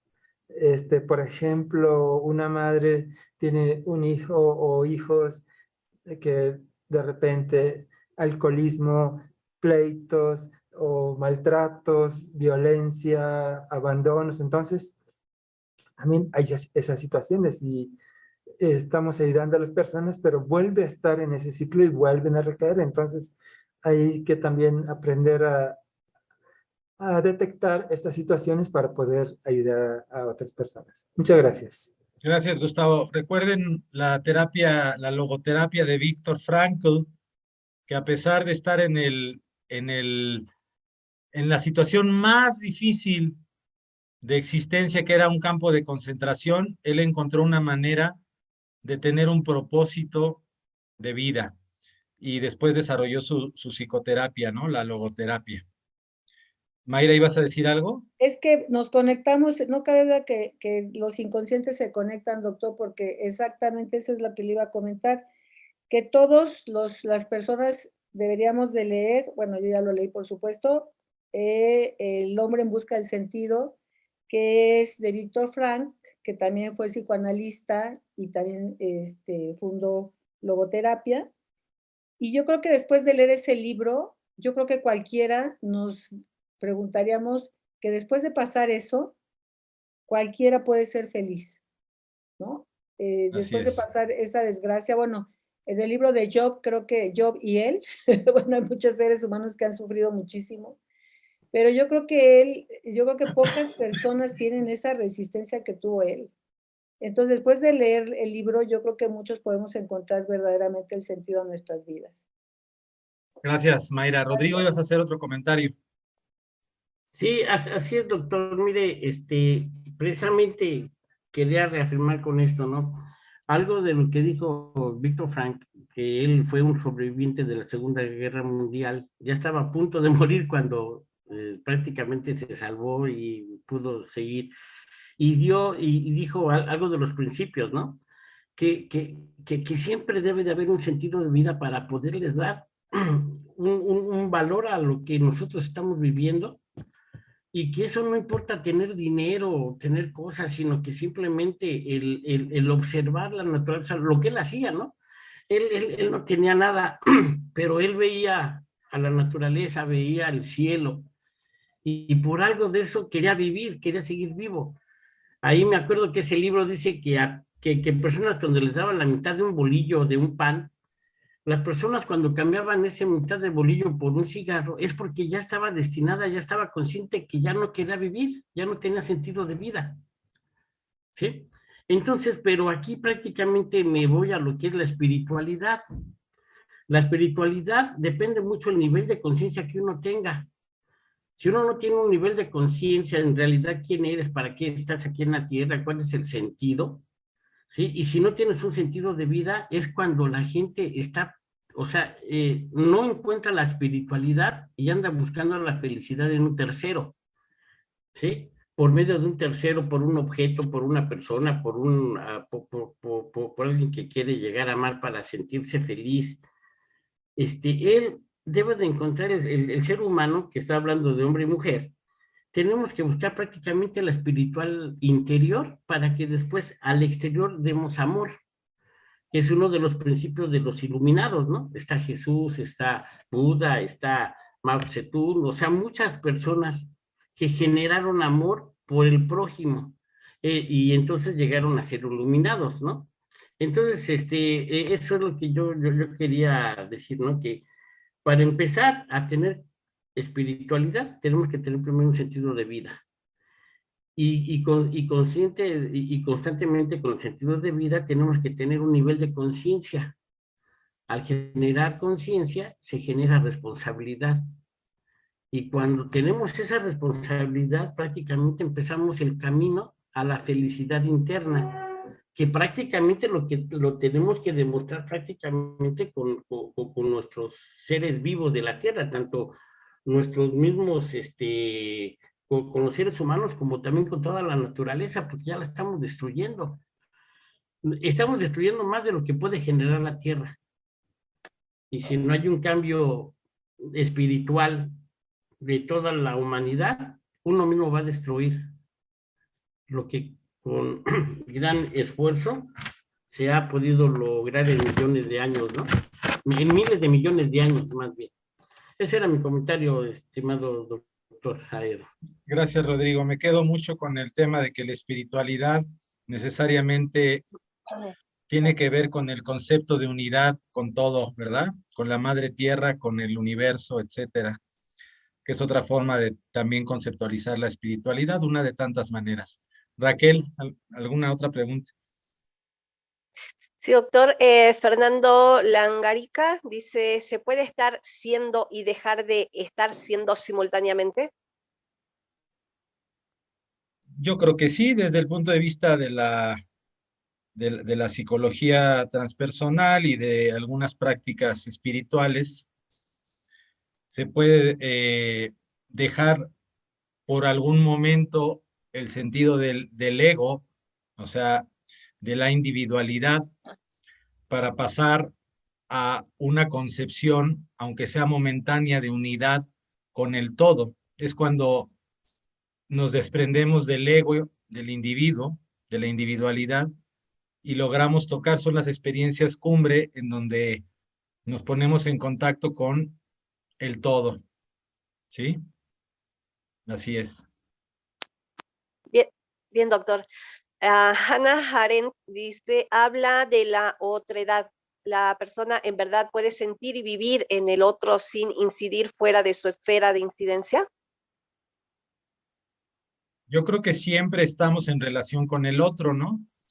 Martin Buber, un existencialista más positivo que Sartre, que tiene un libro que es Yo y tú o algo así, hablaba de eso, de que siempre estamos definiéndonos también en relación al otro. Los seres humanos no nos definimos, digo, a menos que seamos así ermitaños y nos vayamos a una cueva, y nos conectemos con toda la conciencia universal en general, siempre estamos en relación con otras personas y definiendo nuestra propia existencia en relación a los demás. Decía Rogers en su concepto de self precisamente eso, la interrelación entre lo que yo soy y lo que el otro dice que soy va creando mi concepción de self, que se traduce al español como el mí mismo. ¿Sí? Así es. Bien, doctor. ¿Qué opina de las regresiones y la Helta?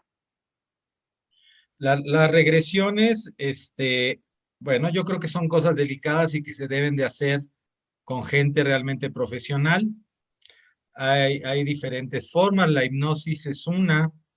Existió hace algunas décadas, me acuerdo, muy de moda el rebirthing o renacimiento, en donde a través de la hiperventilación llegabas a ese tipo de estados regresivos y tenías recuerdos de la infancia. A veces puede ser muy sanador el revivir con una persona que te ayude a procesar el tema adecuadamente, el revivir esas experiencias de la infancia. Entonces, lo pienso que es positivo siempre y cuando sea llevado por una persona entrenada para poderte dar seguimiento a la experiencia y para no dejarte abierto.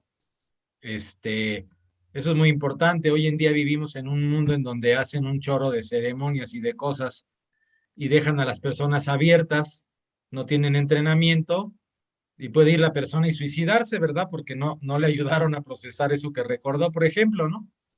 Es muy importante tomarle mucha seriedad a este tipo de temas. Ujú. Bien, doctor, por hasta acá no hay más preguntas. Muy bien. No sé si alguien más quiera participar. Gustavo. Sí, claro. Bueno, aquí seguimos.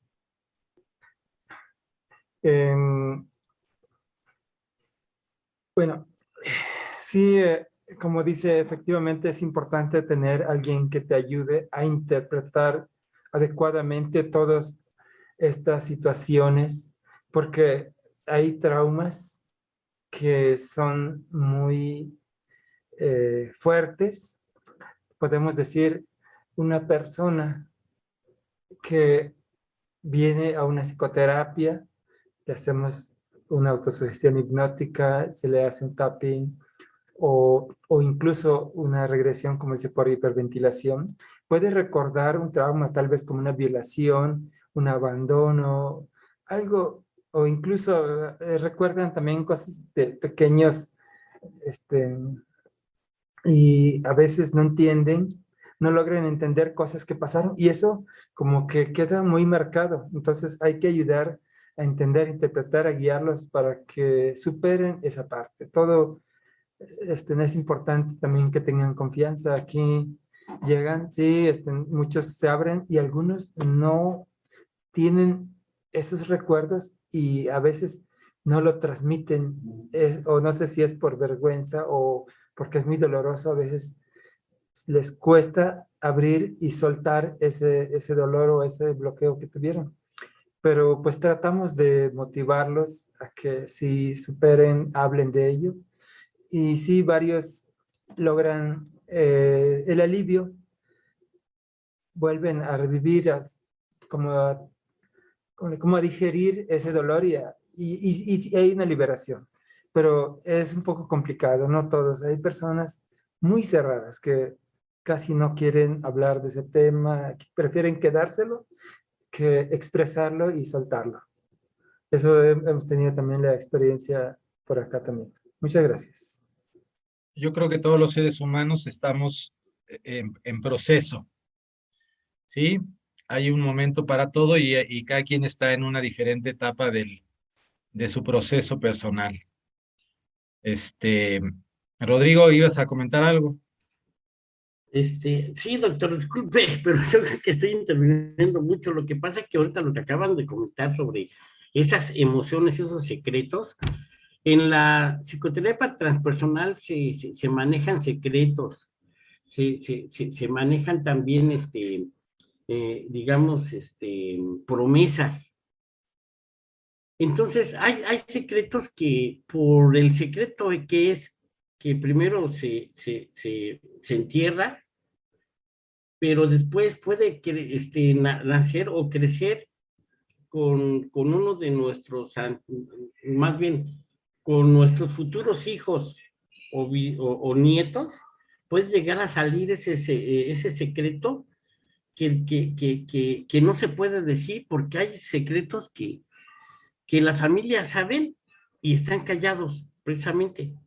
Y no es que y esos secretos en ocasiones como duelen tanto o dan vergüenza o dan pena, esas personas no lo pueden decir, pero tenemos que buscar un método de liberación de esas emociones. Bueno, hay uno que no sé si usted conozca a del método Integra español, donde es un método que se llama Ricardo e Iris, y les recomiendo que lo busquen. Se llama el método Integra.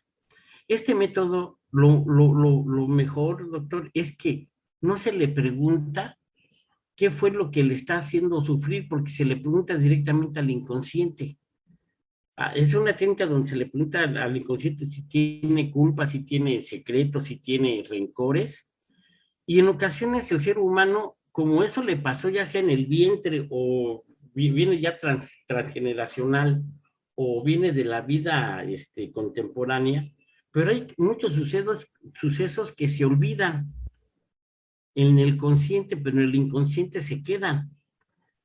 Y entonces en ese momento se debe de buscar una técnica para poder liberar a esa persona que inclusive no puede identificar lo que tiene. O sea, yo ya he tenido el ejemplo que les aplico esta técnica y se sienten como que se liberan de 3, 4 kilos. O sea, se sienten más ligeros. Porque la cuestión no es acordarse. La cuestión es liberarse. Dicen que duele una sola vez, pero se sufre toda la vida.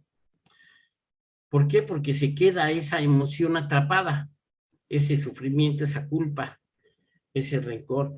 Y en ocasiones cuando hay pugna de creencias sociales, familiares, entonces el ser humano anda buscando tratarse de poderse liberar, y por esos motivos que no se libera empiezan las enfermedades, los síntomas físicos, ¿sí?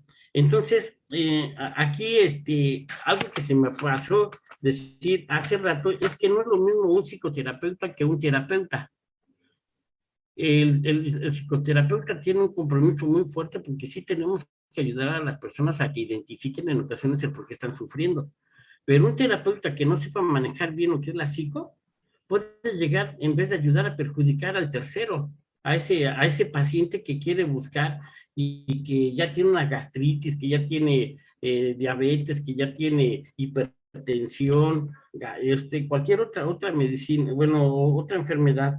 Pero si el terapeuta no tiene la capacidad para poder manejar las emociones, en vez de ayudarlo, lo va a perjudicar, porque lo va a dejar más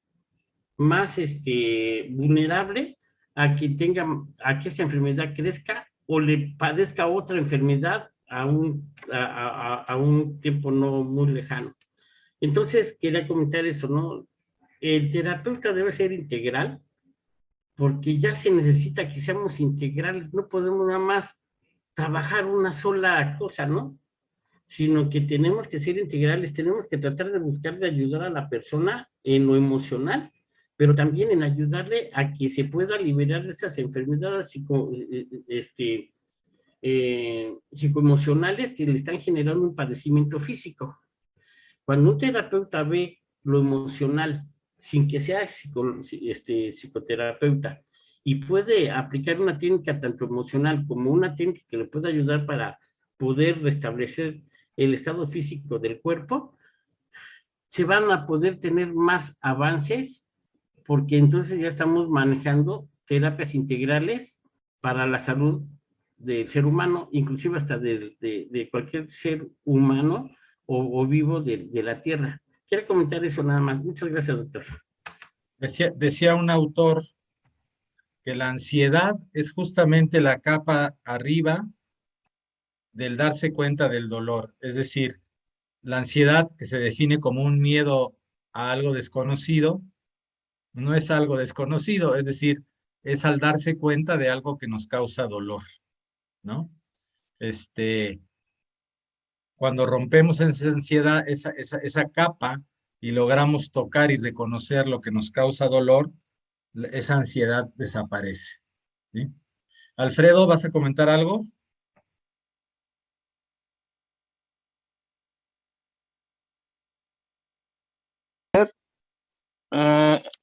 ¿Me oyes? Sí. Sí, mira, de manera personal, pues yo también como terapeuta, en las experiencias que he tenido, pues cabe recalcar que también hay una raíz energética, emocional, y en algunos casos hasta, llamémosle espiritual, ya sea de una programación de X creencia o a través de determinadas imágenes que se encadenan a los sentidos, ya sea una palabra como lo utilizan en algunas tendencias religiosas, ya sea también a través de aromas, incluso de sabores. Entonces ahí es donde, como bien le acaban de recalcar y hacer una referencia, hay situaciones en las cuales el paciente suele señalar que tuvo una visión o tuvo un sueño recurrente después de determinada terapia, y ahí es donde se tiene que desarrollar aún más la empatía para estar a la búsqueda y el acompañamiento del paciente, de darnos cuenta cuál fue la situación o cuál fue el anclaje, ya sea que sea una lesión crónica o alguna emoción no asimilada o algún anclaje inclusive negativo, porque ahí es donde está desde cierto ángulo el factor de la verdadera salud integral, porque si no desprendes ese hilo energético que está anclado a través del tiempo y del espacio en la mente del paciente, pues puede ser recurrente o que se vuelva a repetir el mismo padecimiento pese a que lo hayas tratado con la mejor hierba, con la mejor terapia o con la misma inyección. Es mi observación, Doc. Muchas gracias, Alfredo. ¿Alguna otra pregunta, Raquel? De la doctora Verónica Rebollo, saludo de la Alianza Mundial Argentina, dice la doctora. Muchas gracias. Una pregunta, dice doctor, ¿qué pasa con los recuerdos káshicos? Los recuerdos akáshicos. Bueno, esa concepción tiene que ver con que el conocimiento, digamos, de la humanidad, de la conciencia universal, de como ustedes le quieran llamar, están accesibles a nosotros a través de lo que algunos llaman, bueno, los hindúes, el ser superior, o los estados alterados de la conciencia, o esa parte del inconsciente, o de lo que domina en el sueño, etcétera, que se puede poner en contacto con ese conocimiento y esa conciencia universal en donde está lo que se supone que ya sabemos, pero que no hemos recordado. A eso le llaman estos archivos akáshicos, ¿no? Esa es la concepción. Ajá. Bueno, ¿algo más, alguna cosa más, Raquel? No, no, doc. No, más Nada más preguntas. quiero terminar diciendo lo siguiente. Sí somos seres biológicos, desde luego que vivimos en un mundo material, pero también somos emoción, también somos mente, también somos espíritu, también somos comunidad, también somos sociedad. Y mientras no entendamos esto, no se va a poder desarrollar una medicina que realmente resuelva los problemas de salud del hombre, del ser humano, ¿sí? Esta es la propuesta de la medicina integrativa, el ver todos los aspectos de lo que el hombre es. Ajá.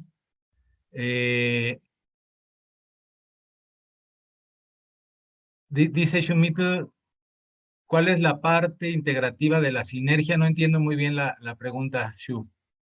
Ajá. Sinergia, lo que planteó Jacobo Greensberg. Si nos puedes decir un poquito, porque no hay. Ajá.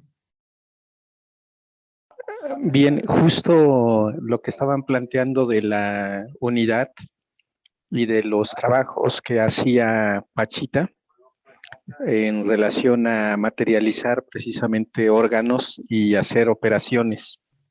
En esa parte, bueno, pues al plantear los registros akáshicos, pues también, me hicieron recordar lo que Jacobo Greensberg planteaba como unidad, que es la sinergia. Ya, muy bien. Pues eso es todo. El ser humano es todo eso y hay que empezar a rescatar todas estas cosas. No olvidemos que también la energía está integrada en niveles, es decir, hay cosas muy orgánicas que se tienen que trabajar desde lo muy material y cosas que se tienen que trabajar desde otros niveles de sutileza, ¿verdad?